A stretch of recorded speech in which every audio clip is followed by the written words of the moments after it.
নমস্কার বন্ধুরা, মায়ের হেসেলে সবাইকে স্বাগত। আজকে আমাদের রেসিপি অনুষ্ঠান বাড়ির মতন চিকেন কারি। তো চলুন শুরু করা যাক আজকে আমার ভিডিওটা। কি লাগছে আমি দেখে নিই। এখানে আমি নিয়েছি 1 কিলো চিকেন, সব ধরনের পিসই আমি এখানে ব্যবহার করেছি। নিয়েছি আদা, রসুন, কাঁচা লঙ্কা আর 2 বড় সাইজের টমেটো, জল ঝরানো টক দই, কাশ্মীরি গুঁড়ো লঙ্কা, টমেটো, হলুদ, জিরের গুঁড়ো, ধনের গুঁড়ো, গোলমরিচ, গোটা গরম মশলা, তেজপাতা, শুকনো লঙ্কা আর নুন চিনি তো অবশ্যই লাগছেই। আর নিয়েছি 500 গ্রাম আলু, এখানে টুকরো করে নিয়েছি। বড় সাইজ হলে আমি এখানে 4 টুকরো করেছি, আর মিডিয়াম সাইজ হলে 2 টুকরো করে নিয়েছি আলুগুলোকে। আমি কড়াই বসিয়ে দিয়ে এখানে দিয়ে দিলাম 100 গ্রাম মতন সর্ষের তেল। তেলটা গরম করে নিয়ে আমি প্রথমে চিকেনগুলোকে একটু ভেজে নেব। এখানে প্রথমে আমরা চিকেনটা ম্যারিনেট করব না, গ্যাসটাকে হাই করে দিয়ে আমি চিকেনটাকে একটু ভেজে নেব যতক্ষণ না চিকেনটা একটু কালার চেঞ্জ হয়। অনুষ্ঠান বাড়িতে কিন্তু এইভাবেই চিকেনটাকে রান্না করা হয়, সেই কারণে কিন্তু এর স্বাদটা এত ভালো আসে। 2-4 মিনিট একটু নাড়াচাড়া করে নিয়ে আমি চিকেনটাকে তুলে নেব। তারপর ওই তেলের মধ্যেই আমি একটু নুন হলুদ দিয়ে আমি আলুগুলোকে একটু ভেজে নেব। চিকেনটাকে অবশ্যই একটা বোলের মধ্যে রাখতে হবে, কেননা চিকেন থেকে জল ছাড়বে, সেই জলটা কিন্তু ওর মধ্যে থাকবে। আমি যে আমার আলুটা ভাজা হয়ে যাক ততক্ষণ আমি আদা রসুনের পেস্টটা তৈরি করে নিই। তারপর আমি চিকেনটা একটু ঠান্ডা হয়ে গেলে একটু ম্যারিনেট করে নেব। দিয়ে দিলাম স্বাদ মতন একটু নুন, দিয়ে দিলাম ধনের গুঁড়ো 1 চামচ, জিরের গুঁড়ো 1 চামচ, কাশ্মীরি লঙ্কার গুঁড়ো 1 চামচ, আর দিয়ে দিলাম 100 গ্রাম মতন জল ঝরানো টক দই। এবার সব কিছু দিয়ে আমি চিকেনটাকে একটু ম্যারিনেট করে রাখবো। এই রান্নার চিকেনটাকে খুব বেশি সময় ম্যারিনেট করবার প্রয়োজন নেই। এই আলুটা ভাজতে যতটুকু সময় লাগবে ততটুকু ম্যারিনেট করলেই হবে। আমার আলুটা ভাজা হয়ে গেছে, লালচে করে আমি তুলে নিলাম। এবার আমি এখন ওই তেলের মধ্যেই আমি 2 শুকনো লঙ্কা, তেজপাতা আর একটু গোটা গরম মশলা, দারচিনি, লবঙ্গ, এলাচ একটু ফোড়ন দিয়ে দিলাম। ফোড়নটা একটু নাড়াচাড়া করে নিয়ে এখানে যে বড় সাইজে 2 পেঁয়াজ কেটে রেখেছিলাম মিহি করে, এরকম মিহি করে কেটে নিতে পারলেই ভালো।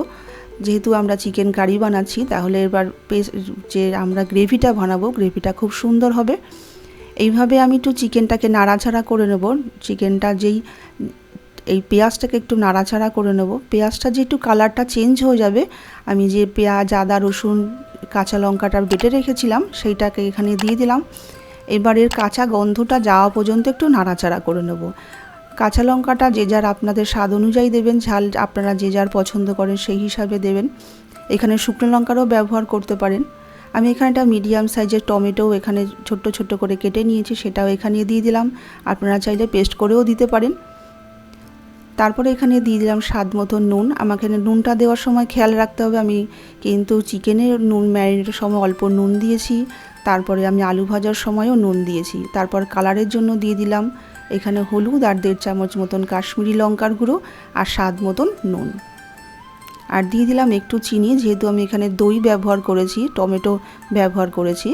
আর তারপরে সেটাকে দিয়ে আমি একটু মশলা ধোয়ার বাটিটা ধুয়ে একটু জল এখানে দিয়ে দিলাম। তারপর মশলাটাকে মিডিয়াম আঁচে ভালো করে কষিয়ে নেব যতক্ষণটা তেলটা রিলিজ হচ্ছে। তেলটা রিলিজ হয়ে গেলে আমি এখানে ভেজে রাখা আলুগুলোকেও দিয়ে দেব।